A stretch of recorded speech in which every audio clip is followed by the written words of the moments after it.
نفسا بغير نفس أو فساد في الأرض فكأنما قتل الناس جميعا. السلام علیکم ورحمۃ اللہ وبرکاتہ. ناظرین گرامی، میں فاروق عمری پھر سے ایک مرتبہ آپ کے بیچ حاضر ہوں. آپ کا وہی منتخب پسندیدہ عنوان آتنکواد کا ورودھ، جس کے سلسلے میں ہم ڈھیر ساری معلومات حاصل کر رہے ہیں. ہمارے محترم معزز مہمان فضیلت الشیخ عبد الحسیب مدنی حفظہ اللہ سے اس پروگرام میں سب سے پہلے شیخ محترم کا استقبال کرتا ہوں. السلام علیکم ورحمۃ اللہ وبرکاتہ. وعلیکم السلام ورحمۃ اللہ وبرکاتہ. ناظرین گرامی، ساتھ ہی ساتھ آپ تمام کا بھی استقبال ہے، اور ہم بلا تاخیر چاہتے یہ ہیں کہ شیخ محترم کی طرف چلیں اور اپنا سوال ان کے سامنے رکھیں اور ان سے استفادہ کریں. شیخ، آپ یہ بتائیں کہ جو پچھلی نشست میں آپ نے ہمارے سامنے 2 نقطوں پر بات کی تھی، کوئی اور نقطہ ہے یا کوئی اور اہم پہلو ہے تو وہ ذرا واضح کریں تاکہ کھل کر بات سامنے آ جائے کہ اسلام کا دہشت گردی سے کوئی تعلق نہیں ہے. بسم اللہ الرحمن الرحیم. قبل اس کے کہ ہم اسلام کی تفصیلی تعلیمات کی طرف جائیں، ایک اور بنیادی نقطہ جو بالکل پچھلے 2 نقطوں جیسا ہے. ہم نے بات کی کہ یہ اسلام رب العالمین کا بھیجا ہوا دین ہے، اس کو لانے والے رحمت للعالمین ہیں.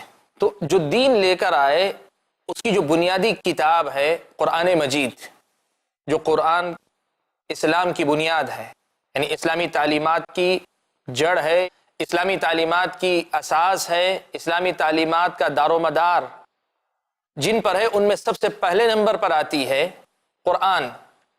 تو اس کتاب کے بارے میں اللہ تبارک و تعالیٰ نے یہ بات بیان فرمائی ہے کہ یہ کتاب بھی تنزیل من رب العالمین ہے. سورہ حاقہ میں اللہ تبارک و تعالیٰ نے اس قرآن کا تعارف کرواتے ہوئے کہا ہے انہ لقول رسول کریم. یہ ایک بزرگ رسول کی بات ہے. ایک بزرگ رسول لا کر اسے پہنچاتے ہیں اور ایک بزرگ رسول تم تک اسے پہنچا رہے ہیں. وما هو بقول شاعر. یہ قرآن کسی شاعر کا بنایا ہوا قول نہیں، اس کا اپنا شعر نہیں ہے. ولا بقول کاہن، اگلی آیت میں کہ یہ کسی کاہن نجومی جو ہم وزن کلمات بولتا ہے، مسجع اور مقفع عبارتیں بیان کرتا ہے، اس کی بھی گفتگو نہیں ہے. یہ تو جو تنزیل من رب العالمین، یہ رب العالمین کی طرف سے اتارا ہوا قرآن ہے.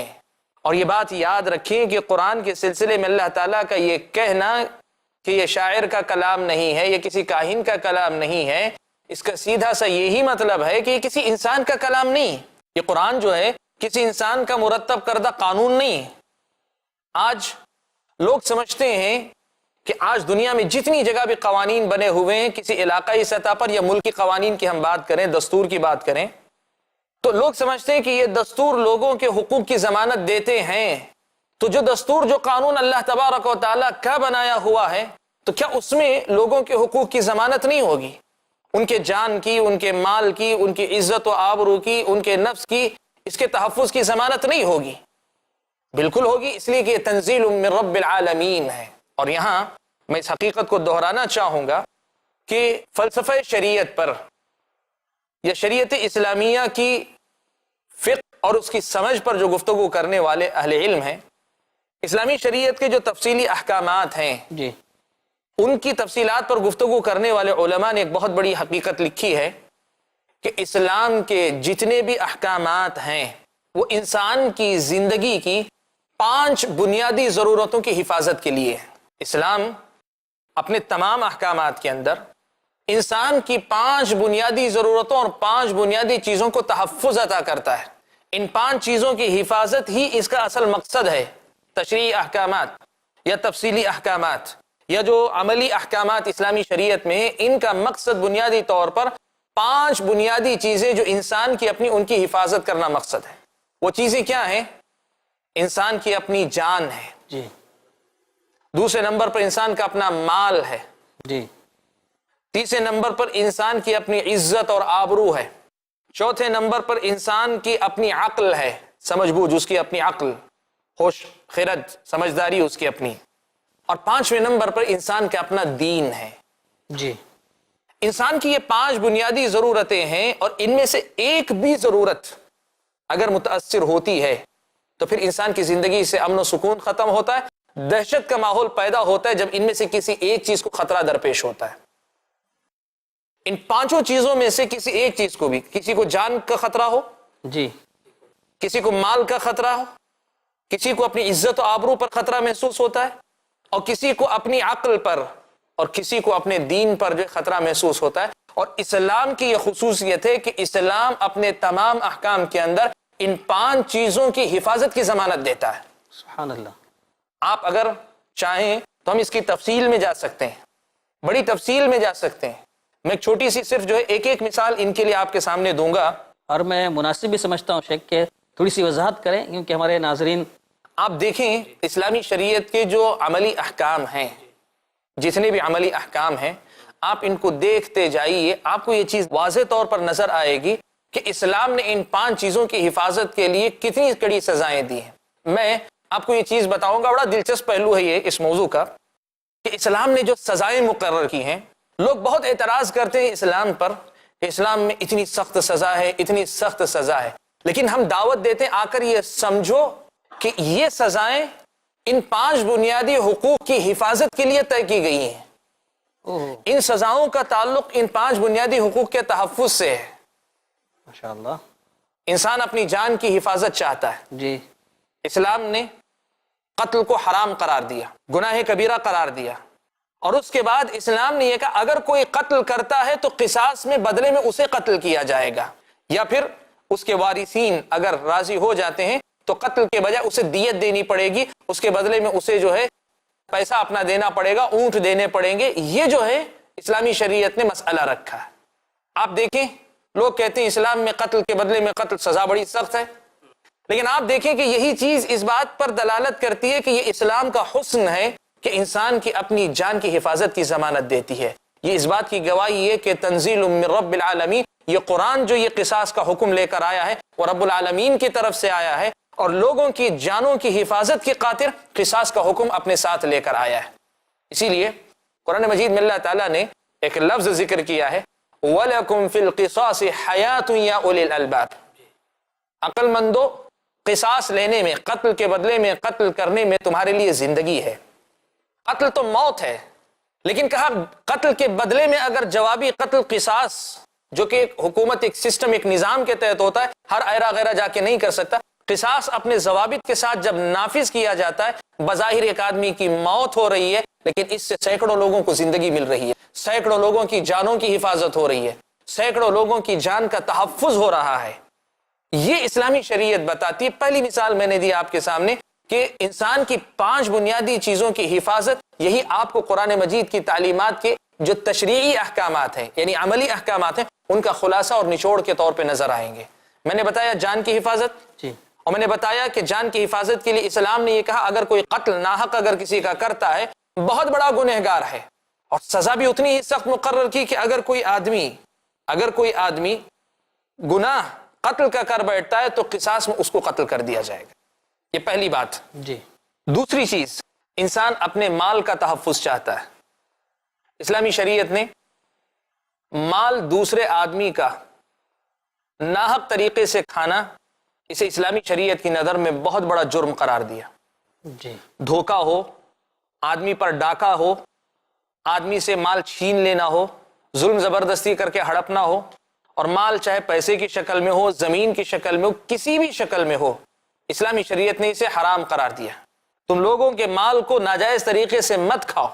اللہ نے کہا ان الذين ياكلون اموال اليتامى ظلما انما ياكلون في بطونهم نارا، جو لوگ لوگوں کا مال ظلم اور زبردستی کھاتے ہیں وہ مال نہیں کھا رہے، وہ جہنم کی آگ اپنے پیٹ میں بھر رہے ہیں۔ اللہ تبارک و تعالیٰ نے چوری کو حرام قرار دیا اور چور کے ہاتھ کاٹنے کا حکم دیا اگر اسلامی شریعت کے اصولوں کے مطابق چوری اس ضابطے میں آتی ہے جو ضابطہ اسلامی شریعت نے ہاتھ کاٹنے کے لیے مقرر کیا ہے۔ اب وہی بات پھر میں دہراؤں گا، اسلامی حدود پر اعتراض کرنے والے لوگ یہ دیکھیں کہ اسلام نے جو ہے یہ جو حدود نافذ کی ہیں یہ جو ہے لوگوں کو مال کے معاملے میں دہشت زدہ کرنے، یا اسے میں ذرا لفظ سنبھال کر کہوں تو مالی دہشت گردی سے بچانے کے لیے اللہ تعالیٰ نے اس حد کو جاری کرنے کا حکم دیا ہے۔ لوگوں کے مال کو اللہ تبارک و تعالیٰ نے تحفظ عطا فرمایا، اور مال اگر زمین کی شکل میں ہو، اگر کوئی آدمی کسی دوسرے کی زمین ہڑپ لیتا ہے، ناجائز طریقے سے کسی کی زمین دبانا چاہتا ہے، قبضہ کرنا چاہتا ہے، پیارے نبی صلی اللہ علیہ وسلم نے فرمایا کہ اگر کوئی آدمی ایک بالشت برابر بھی زمین، اور اس زمانے میں زمین بالشتوں سے نہیں ناپی جاتی تھی، ہمارے زمانے میں بھی اب شہروں میں اسے فٹ کے حساب سے، اسکوائر فٹ کے حساب سے ناپتے ہیں، ورنہ پہلے زمانے میں سب وہ بیگھا ہوتا تھا یا ایکڑ کا حساب ہوتا تھا۔ اس دور میں اللہ کے نبی صلی اللہ علیہ وسلم نے دیکھیں جو تعبیر استعمال فرمائی، اور اس زمانے میں جو ہے زمینیں اتنی آباد بھی نہیں تھی، نہ آبادیاں اتنی زیادہ تھیں، لیکن اس دور میں اللہ کے نبی نے کہا اگر کوئی آدمی ایک بالشت زمین بھی ناحق ناجائز طریقے سے لے لیتا ہے، کل قیامت کے دن اللہ تبارک و تعالی جتنی زمین اس نے اٹھائی لی ہے، جتنی زمین پر اس نے قبضہ کیا ہے، برابر اتنا حصہ 7 زمینوں میں سے نکالیں گے، نکال کر اس آدمی کی گردن میں ڈال دیں گے کہ آج اٹھائے پھرو جو زمین تم نے دبائی تھی، اس کی سزا یہ ہے کہ اس کا بوجھ تمہارے سر پہ میں لاد کے چھوڑوں گا۔ یہ اسلام کی وہ تعلیمات ہیں، میں پھر دہراؤں گا، تنزیل من رب العالمین، یہ رب العالمین کی طرف سے نازل کردہ حکم ہے، یہ قرآن اللہ تعالیٰ کی طرف سے اتارا گیا ہے، تو یہ قرآن دنیا کو آباد کرے گا، برباد نہیں کرے گا۔ اس کی تعلیمات لوگوں کے حقوق کے تحفظ کی ضمانت ہوں گے، یہ لوگوں کے حق پر ڈاکہ زنی کی ہرگز ہرگز ہمت افزائی نہیں کریں گے، چہ جائے کہ اس کی جو ہے ترغیب دلاتے ہوں۔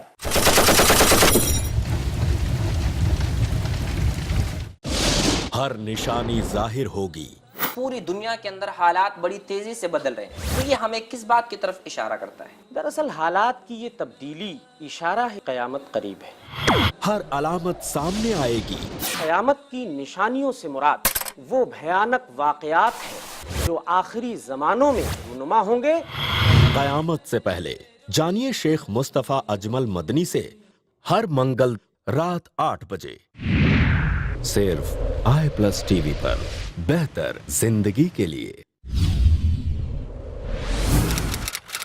اپنے DTH اور کیبل آپریٹر سے آج ہی سمپرک کریں۔ Free to year.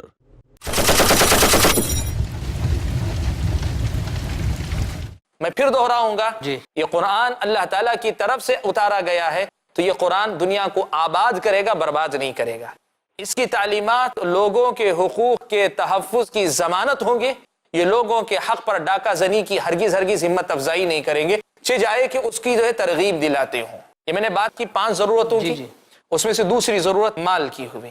آپ نے دیکھا بات اگر جان کی ہو یا بات اگر مال کی ہو، دونوں کے اندر اسلامی شریعت نے کتنا کڑا اور کتنا سخت رخ اختیار کیا ہے۔ بات اگر میں مزید اسی نقطے کو مالی تحفظ کی کروں تو آپ اس سسٹم کو بھی دیکھیں جو آج دنیا میں رائج ہے۔ اسلامی سسٹم سودی بینک کاری، سودی کاروبار، سودی لین دین کو حرام قرار دیتا ہے۔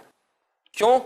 اس لیے کہ سودی کاروبار میں اکثر میں ہوتا یہ ہے، بظاہر لوگوں کو لگتا ہے کہ قرضہ آسانی سے ملتا ہے، لیکن قرضہ لینے والا آدمی اسے فائدہ ہو کہ نقصان ہو، اسے بہرحال فائدہ دینا ہی ہوتا ہے۔